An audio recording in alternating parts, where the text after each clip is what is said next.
देख रहे हैं the daily show with Munir Memon. अस्सलाम वालेकुम, आप देख रहे हैं प्रोग्राम मुनीर मेमन के साथ। आज का प्रोग्राम मुनफरिद होने जा रहा है। आज का प्रोग्राम पाकिस्तान की तामीर और तरक्की के एतबार से एक नया प्रोग्राम है, एक मुनफरिद प्रोग्राम है। आज के प्रोग्राम में हम उन सारे मामलात, उन सारे महाज़ों के ऊपर बात करेंगे, जिसके हवाले से हम आज तक शायद जानते थे, लेकिन उस अंदाज से नहीं।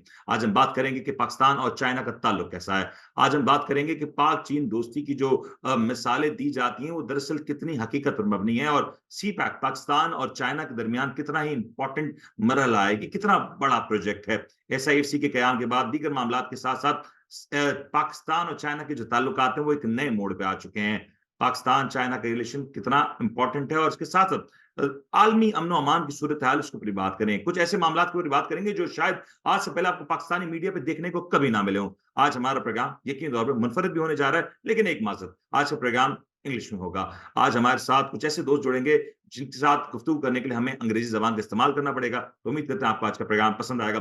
So without wasting any time, I would like to introduce my two dear friends. One, Mr. Shen, who is joining from Beijing, China. He's a journalist. He has been covering, he's an expert on Belt and Road Initiative. He has been holding expertise in political and economic affairs and global politics also. Also with us, joining Mr. Rizwan Shah from Islamabad, who needs no introduction. He has been a great journalist and ambassador of Pakistan. He has been writing in international journalism and international columns. And we are going to have this discussion regarding this CPAC and Pakistan and China relation. Starting from you, Mr. Shen.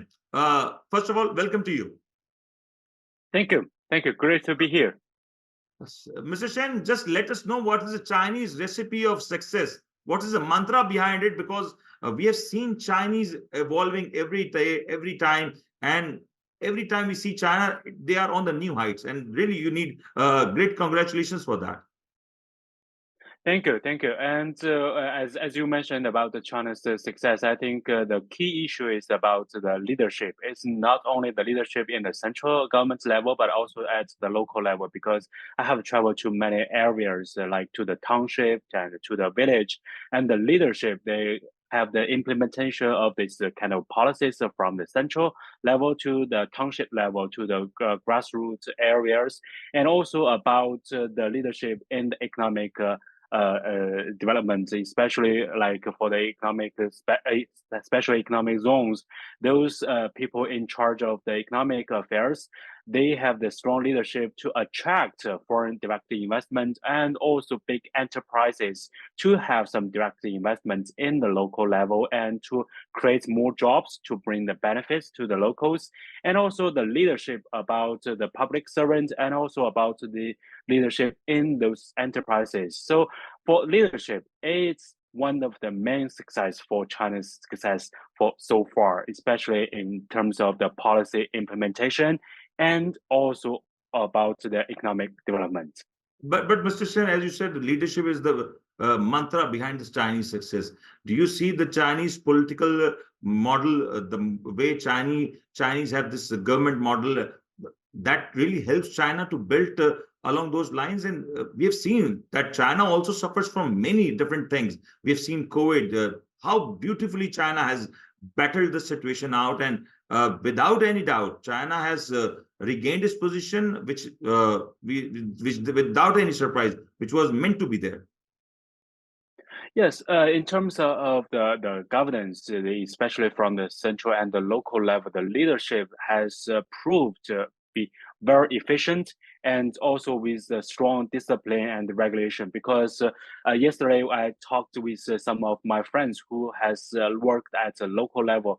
The criteria for those kind of local officials and public servants are quite strict, and also about their regulations and also about the discipline is very strong, especially in terms of the ecosystem, the environmental protection, the economic development, and also to curb the risks, especially like the financial risks and also about the social welfare risks. So if there's something happened, the local government officials will be removed and punished according to the laws and regulations. So all these kind of strong leadership and discipline has ensured that we have a group of people, especially for the public servants and also the local officials, they can push to implement those policies within the schedule.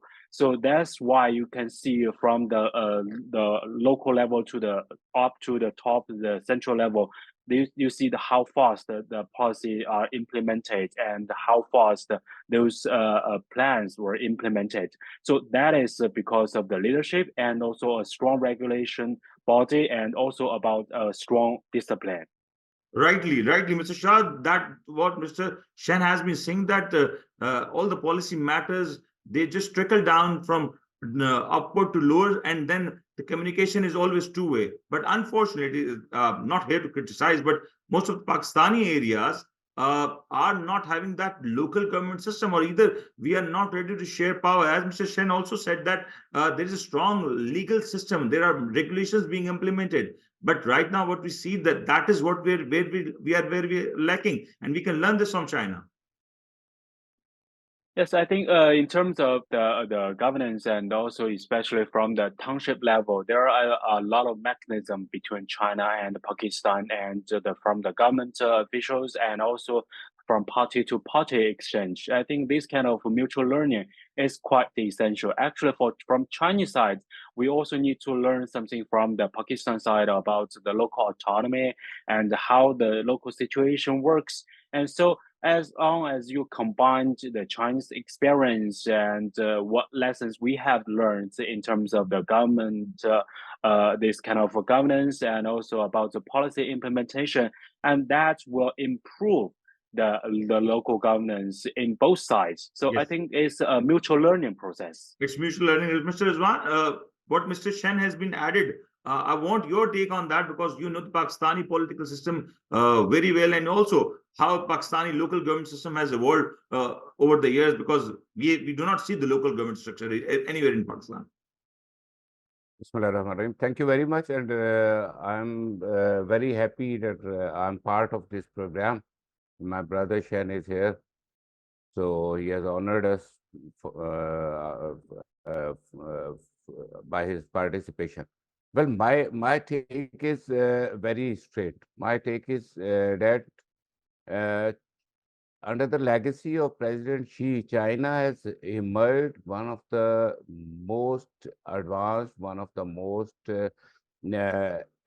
fully equipped country who has his legacy has brought from the ground root levels. Now society is developing in China. Poverty is now at decline. So people are getting benefits from the production and from the economy. That is very important thing. A company, any country whose economy is putting their people progress. So that's why I think that now by the time China's society is now also getting upwards. Yes, they That I are think contributing towards the economy and also the global economy. yeah. So poverty is now in decline, and I think they are looking like a one unit. All the nation standing by its leadership, and leadership is doing what world is seeing. Yes. Everyone know where China stands now. Yes, and that's true that under the presidentialship of Mr. Xi, China has really evolved immensely throughout these years. But Mr. Shen, now let's talk about that Belt and Road Initiative, because you are the expert on that topic, and we are also going to talk that CPAC thing. Here in Pakistan, there are very high hopes regarding CPAC, because we consider that the dual friendship and the mutual friendship between Pakistan and China is the real recipe of success for Pakistan. And the CPAC, unfortunately, there are a few myths, there are a few misconceptions, there are few reported things regarding CPAC. Do you think that CPAC has been there as the Chinese were wishing, and the pace is there?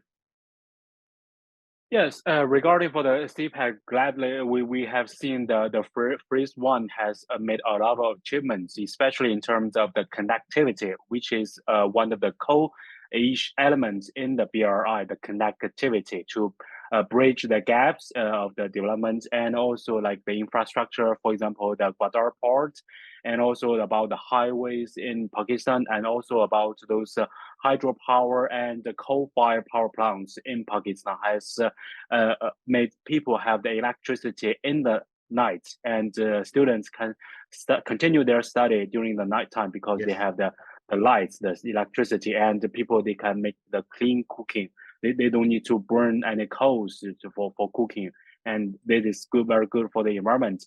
So for the CPAC, I think the key issue is to bring the benefits to the people, to the local level, and also to the grassroots, especially for those people well-being, and to give a future for the young generations. Because for the CPAC, as we can see, for the infrastructure projects, they are not only generating the power for the industrialization in Pakistan, which is quite essential. Now, Pakistan in the CPAC, we have seen a lot of industrial zones and also the special economic zones jointly built by China and Pakistan, with many companies are involved. And also now we can see for the CPAC is also open to the third market, and we can see from the Saudi Arabia and Qatar, and also in Kuwait and UAE, there are a lot of companies, they are having their interest to invest in those companies, and also bring the companies to those industrial parks. So that is the key essential to bring the benefits to the people, especially for the young generations. As we know, Pakistan is a country with a lot of young generations. So job creation for those people is quite essential. So I think that is one of the main aims for CPAC. But Mr. Shen, there is a Yes. debate regarding the pace of the project. The pace of the project, is it satisfactory? Is it too slow? That COVID thing dented that pace or anything like that? Also, recent time we have seen floods in Pakistan. That also really impacted the CPAC projects and its pace. Yes, you see, for in terms of the CPAC, as you see now, the value is over billions of dollars. And if you can see any projects in such a big amount, that will take some time. Yes. So as the phrase says, Rome is not built just overnight. And especially you see for the hydropower plants, if you go there and you can see the picture, you can see how huge the project it is. So, but for the pace, I think in the past decades, we have seen a lot of achievements. So I think in general parts for the pace, I think is great. So that's why you can see that both leaders are pushing for the phase 2 to upgrade the CPAC. And in terms of some certain projects, as we can see, for example, if we talk about the infrastructure, it's about land acquisition, it's about compensation, it's about design, approve, and all these legal procedures you need to proceed. So that needs some time. And also about the local technician training, recruitment, and also about the logistics, that all takes some time. So, but as long as we have the determination to push forward all these projects, and we can have more success.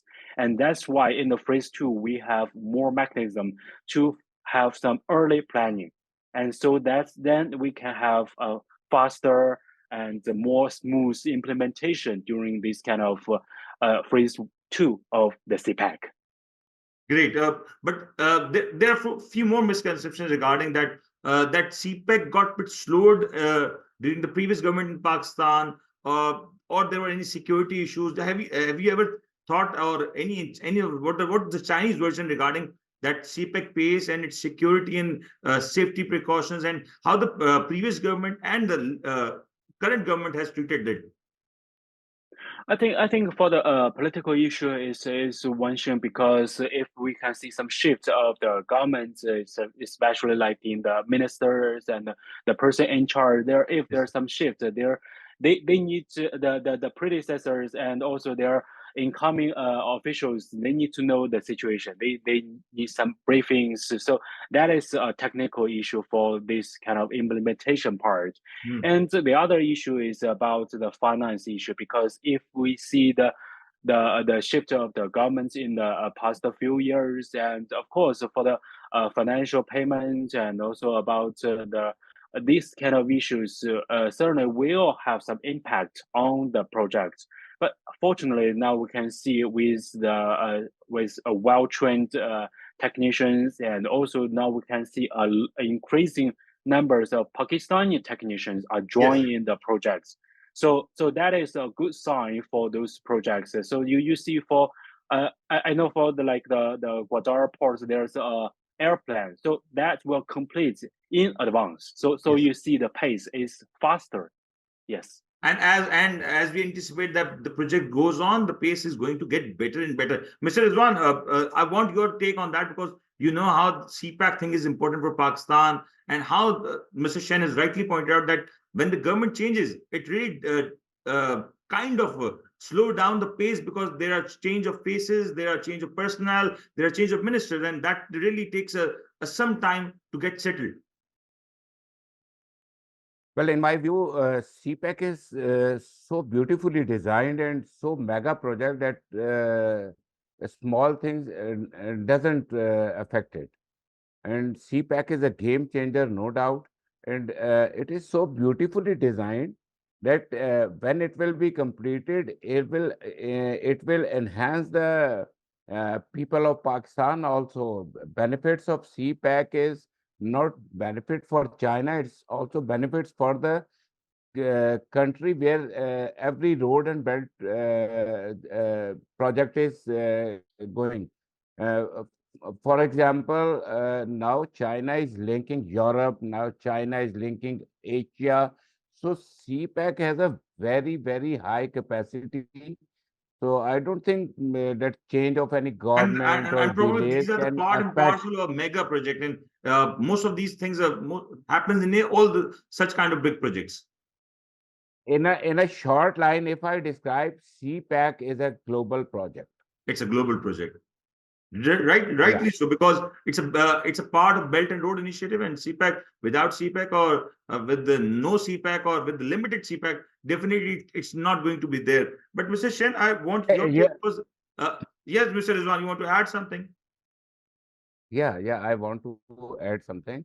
What I want to say, tell me any leader in the world who has taken this initiative of like CPAC, like linking all the world through road and benefiting every country for its economy. So that's why I think CPAC is a unique, and road and belt project is very unique. No one has ever thought about this to start it. So that's why I say these are mega projects of world. Yes, truly said, and especially when we see after COVID how the global supply chain disrupted, such projects are the need of the time. Here we are going to take a short break, and once we are back, we are going to discuss the Shehbaz Sharif's visit to China, how Pakistani Prime Minister Shehbaz Sharif going to visit China, and what would be the outcome of that visit, because that visit is very much anticipated. Pakistan see a lot of potential between Pakistan and China's relations. We are going to talk about that. Let's take a short break, and we'll be right back.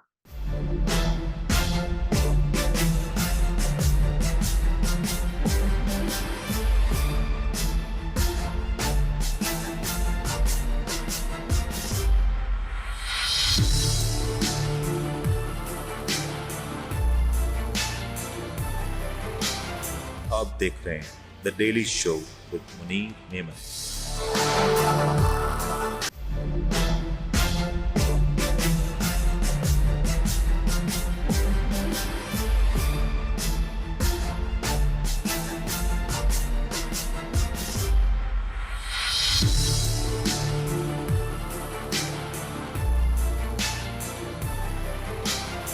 आप देख रहे हैं the daily show with Munir Memon.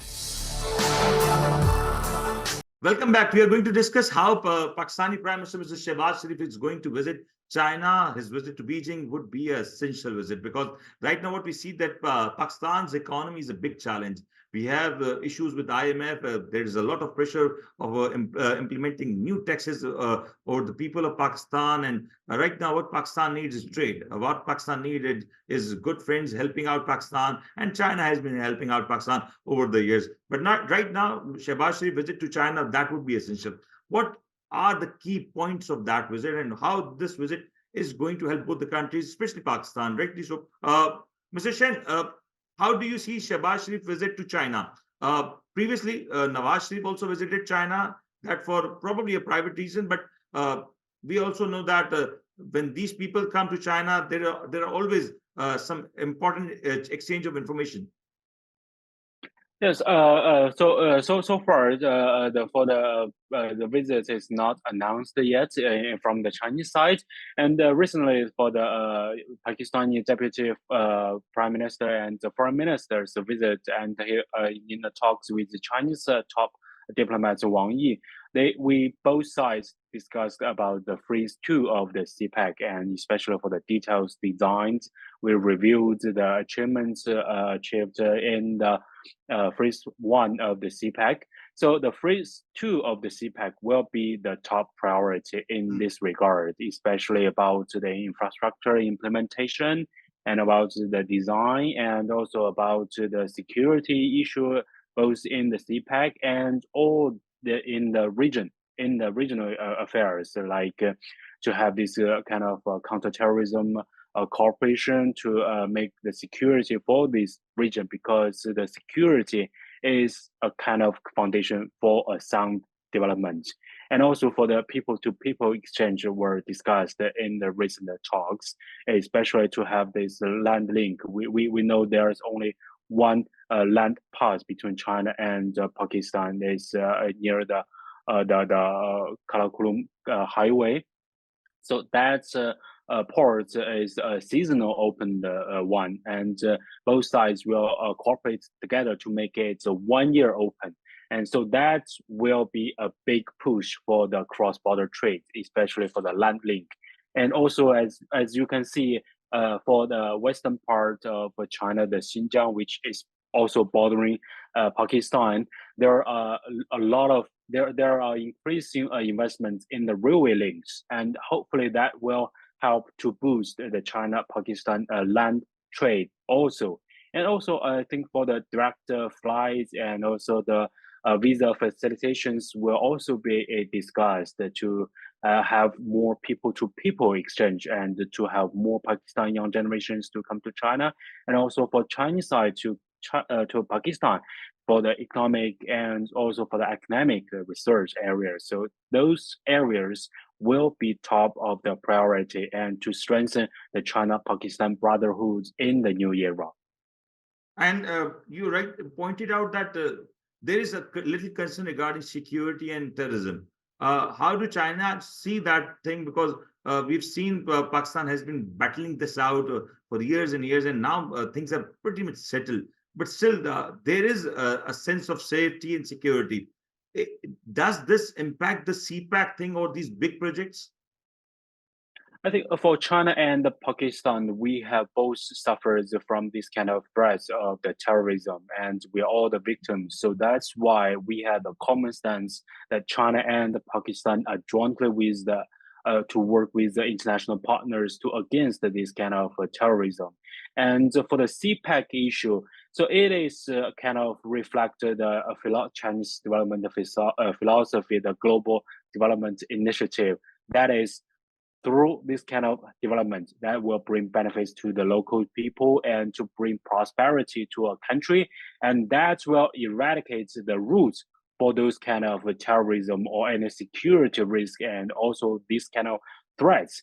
So this is kind of the fundamental solution for the regional and for the regional security and improve the security condition. And for the CPEC, and China and Pakistan in recent talks have agrees that both sides will strengthen their cooperation, the mechanism to jointly protect the CPEC, to protect both Chinese and Pakistani engineers on those projects, because those projects are not situated in Pakistan, and all peoples, especially for the Pakistani engineers working on those projects, their lives are also very valuable, and because that matters to their families also. So in terms of this kind of jointly cooperation, and especially for the potential extension of the BRI like to the Afghanistan, that will in broader picture, that will bring benefits to the region and to eradicate the root of this kind of security risk, and also this kind of terrorism or radical thinking. But Mr. Sen, don't you believe that there is one point that is real terrorism, but there is other thing that are rumors, that are negative marketing, or some planned such strategical placements that to malign the CPEC project, or just to lower down its sanctity. Don't you think that that is also happening in some part of the world? I don't want to quote the names, but we know how some of the countries are not that happy with the CPEC project. And that is again a big challenge for Pakistan and China also. I think here I would like to quote a saying from U.S. Congressman in recent days. So we can see that on social media. He just said the BRI is a brilliant idea, but unfortunately it is not us, the U.S. proposed idea. So I think for the great success of the BRI is witnessed by the globe.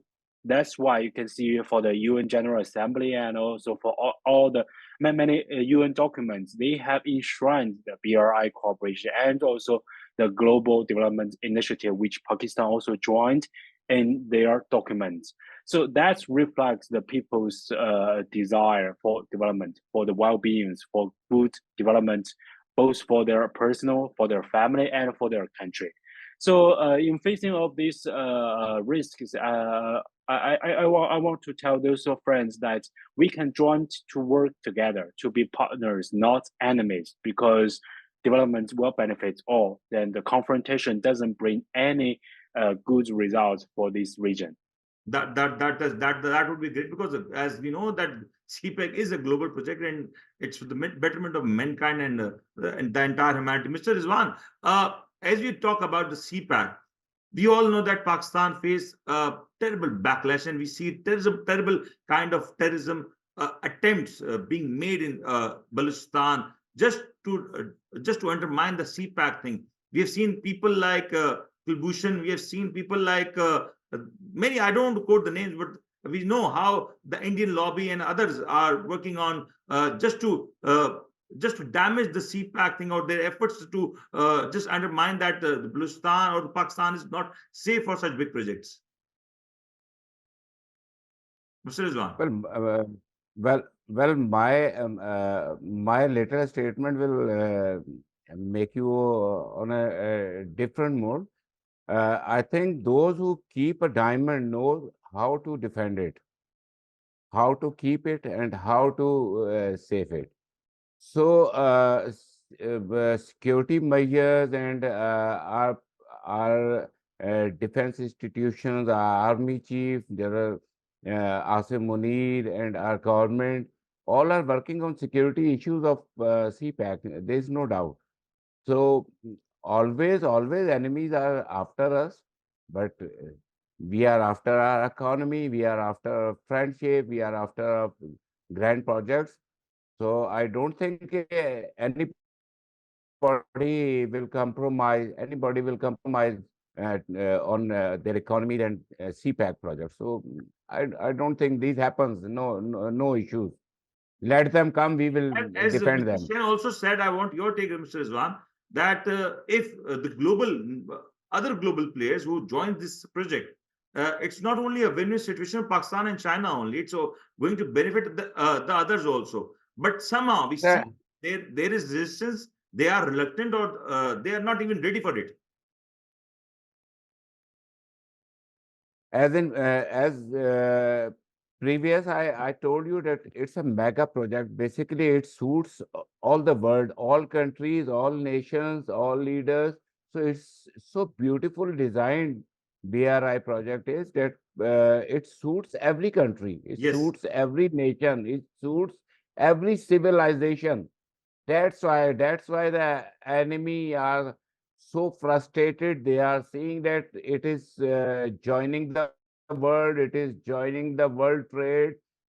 So there's no doubt that there are so many enemies There are working challenges. against There this are project. challenges, but But yeah, challenges, Pakistan and but China are it quite is so vast project. eliminated. It is so vast project. I don't see any failure in these projects.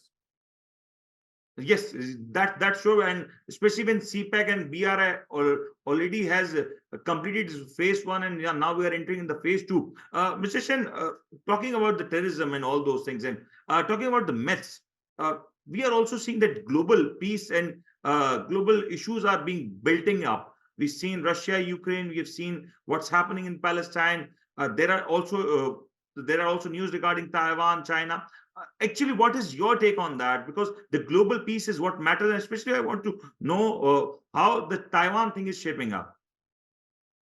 Yes, when we talk about the Taiwan question, I would like to say that China is the only country in the UN Security Council that didn't accomplish its national reunification since the 1940s. And you see that the Taiwan question is the result of the civil war of China, and the British government they fled to this island, and with the U.S. intervention in 1949, and that China didn't accomplish its national reunification because of the foreign intervention, because the U.S. sent their aircraft carriers in 1940s, and to stop the People's Liberation Army to achieve this kind of national reunification. So this question were left at that time.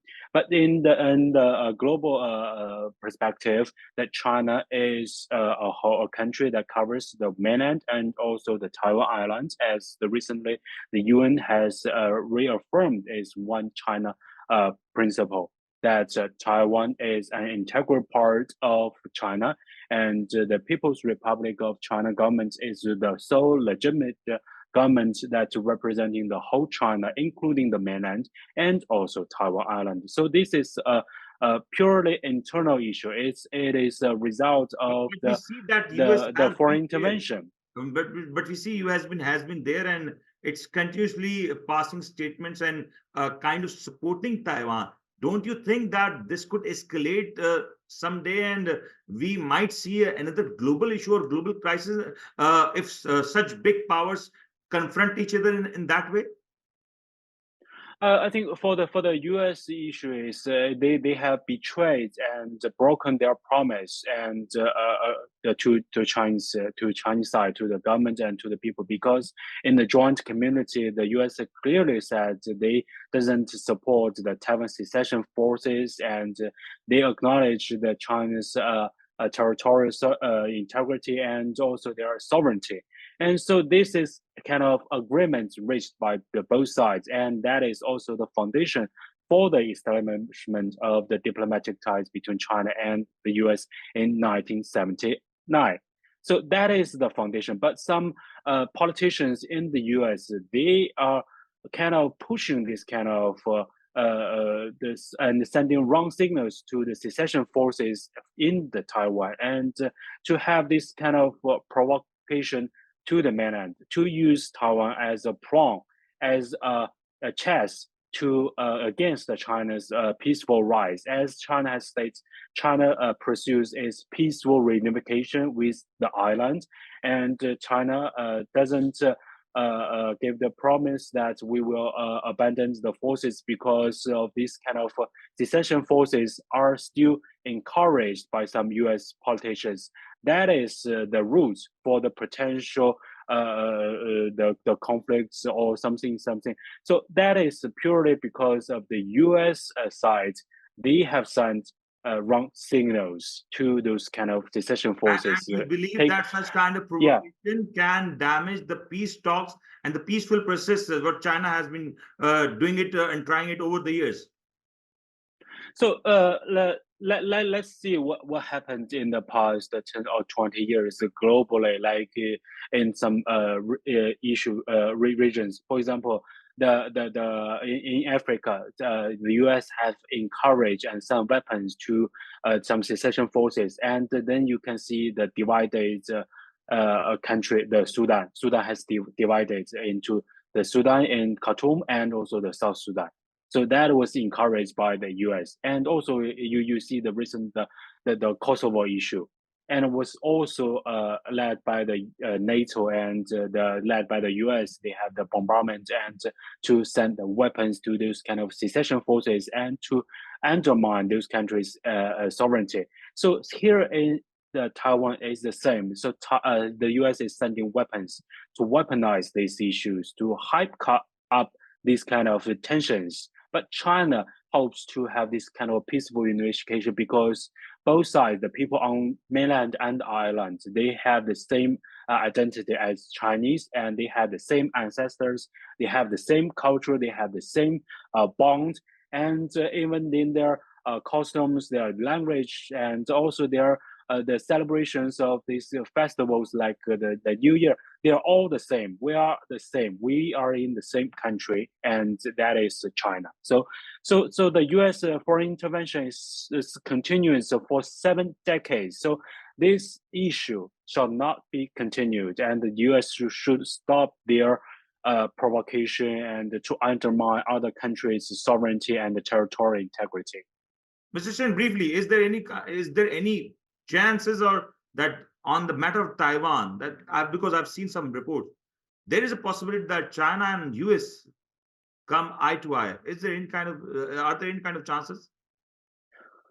So far, we didn't see that one because even for the U.S. side, they have this kind of wrong signals to those secession forces on the island, but they also they are very cautious. They don't want to provoke this kind of confrontation between the two nuclear powered major countries.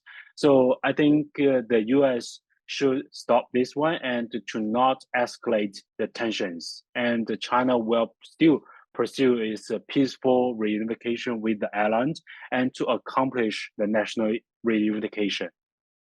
Mr. Rizwan, I want you to add on this because of what we have been hearing in Pakistan and some of the international media that the issue regarding Taiwan is purely a Chinese matter, but somehow it is portrayed in media that that's an international issue, or this could turn something into a global disrupted thing, or any kind of such matter that really disrupt the global peace. Do you think that what Mr. Shen has been saying, that there is there is an effort regarding provoking people, and that is what replicated? Well, on China's and Taiwan's issue, my take is very quite clear that Taiwan is integral part of China, like Kashmir is integral part of Pakistan. So I'm quite clear. There's no confusion in my mind.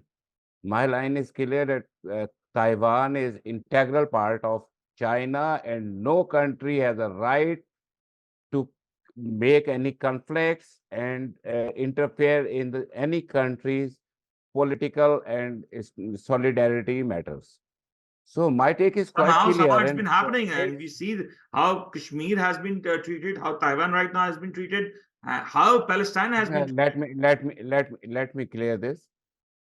Basically, USA has a history of making conflicts in the regions, making conflicts in the countries, making proxies, and confuse the situation, divide and rule policy. So I think China and Kashmir in Asian region, these are two nuclear flashpoints. So world should understand that no country has a right to interfere in other countries' affairs. So I'm quite clear. My stance is quite clear. You are quite clear. Just to conclude things, Mr. Shen, we have been seeing the global peace somehow has been jolted earlier because we had COVID. Now we have Russia Ukraine thing. Now we have Palestine Israel, a massive killing of human beings. We're seeing all these things. Do you see the world is heading towards any big war or anything like that? I think there's potential risks, especially now we can see that the hotspots, the conflicts in those hotspot regions. So that's now we need the major countries to take their responsibilities, to shoulder their responsibility, to work together for a more common and secure framework. Like China has proposed the global security initiative that. Those countries should not hype up these kind of conflicts and to hype up the situations. So and not sending the wrong signals to the parties involved. As you can see, the world today is not secure than what we have seen in the past decade. So that is because of the lack of mutual trust, and that is have some kind of a block or some camps, and some countries are pushing the to have this kind of camp under the so-called ideology, like the democratic camp or non-democratic camp.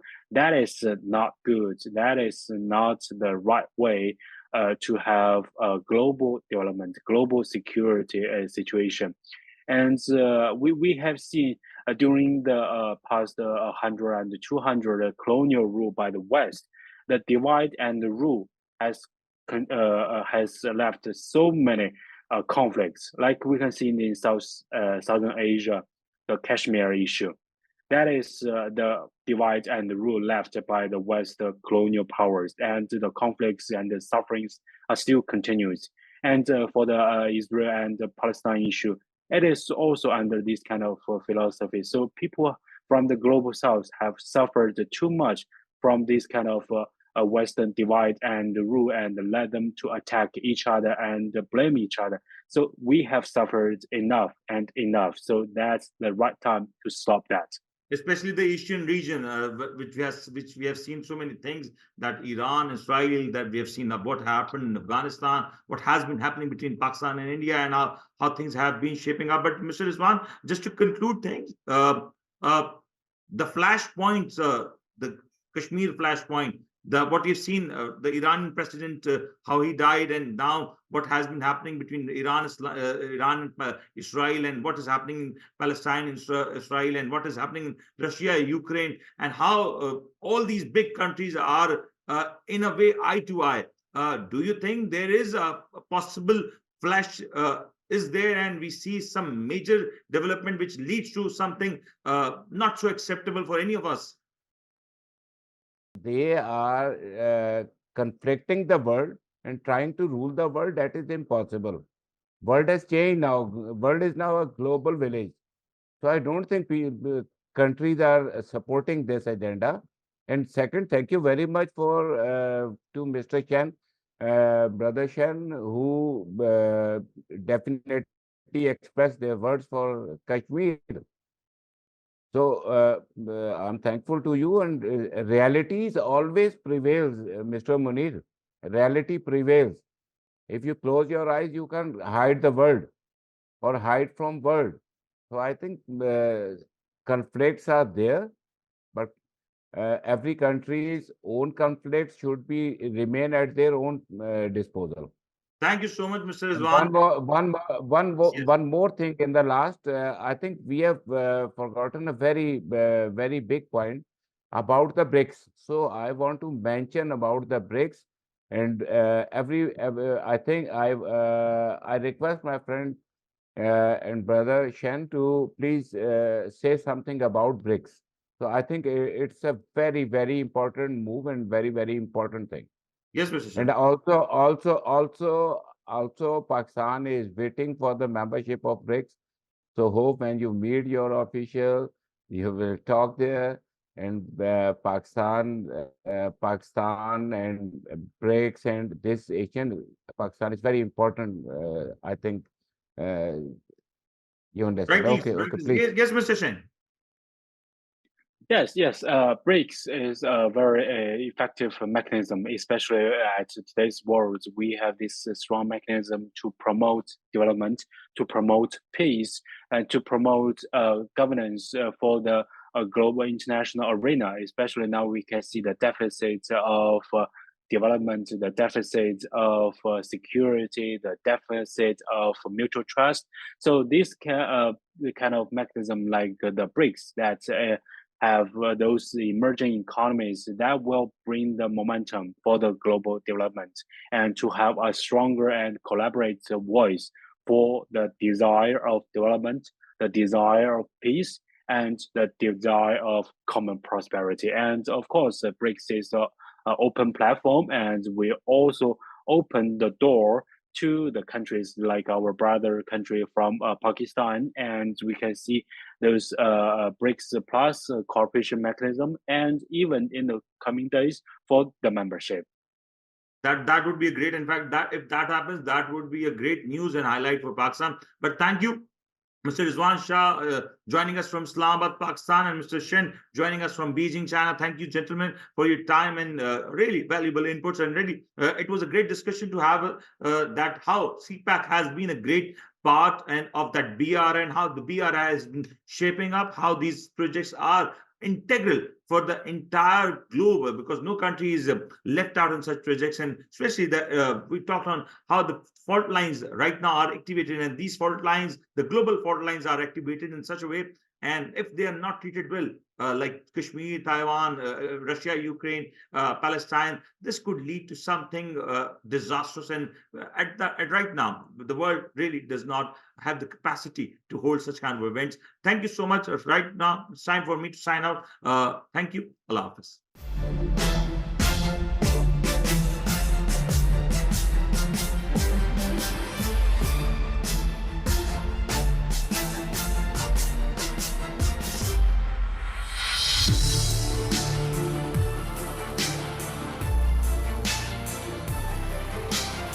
आप देख रहे हैं the daily show with Munir Memon.